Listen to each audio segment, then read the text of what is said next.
দেখেন এই ছেলেটা তরোয়াল নিয়ে কিভাবে স্টাইল করতেছে এবং এই মূলাটা পিস পিস করে কত সুন্দর করে কাটতেছে। দেখেন এই যে দেখবেন এই যে আরেকটা অংশ ফেলে দিল, এই দেখেন এই অংশটা রাখবে। তো এইটাকে কত সুন্দর করে কাটিং করে দেখেন। কাটিং করার পর এই যে অগ্র অংশ এবং পিছনের অংশ ফেলে দিল।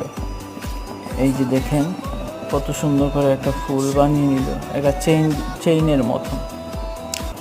তো সম্মানিত ভিউয়ার্স, তার এই স্টাইল এবং তার এই সুন্দর কাটা দিয়ে কত সুন্দর করে কাটতেছে,